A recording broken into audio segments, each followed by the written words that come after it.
राजनांदगांव के सदर बाजार इलाका में किराना दुकान पूनम ट्रेडर्स में कल रात आग लगे की घटना सामने आई से ये मामला में पुलिस अधीक्षक अमित पटेल बताएं कि किराना दुकान में रात 3 बजे के आसपास आग लगी से फिलहाल आग लगे के कारण पता नहीं चल पाया है, लेकिन दुकान के संचालक के घर दुकान के ऊपर में ही है।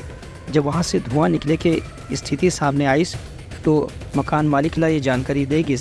तब नीचे आके देखे के बाद पूरा दुकान के ज़्यादातर सामान जल के राख हो चुके रही से दुकानदार के कहना है कि करीब 12 लाख रुपए के फर्नीचर और सामान के नुकसान हो है। फिलहाल पुलिस घटना के कारण के जांच शुरू कर दी है। थाना बसंतपुर थाने के पीछे में श्रीचंद जैन जिनकी की पूनम ट्रेडर्स के नाम से किराना दुकान है, जिसमें कल रात्रि में शॉर्ट सर्किट से आग लगना प्रार्थी के द्वारा बताया गया है, जिस पर से कि भी अग्रिम वैधानिक कार्रवाई की जा रही है और 10 से 12 लाख रुपए का नुकसान तकरीबन उनके द्वारा बताया जा रहा है। और इसमें कल रात्रि में दमकल की मदद से इसमें शीघ्र आपके काबू पाने का प्रयास किया गया, लेकिन तब भी इनको 10 से 12 लाख का नुकसान प्रार्थी द्वारा बताया गया। Bureau report news.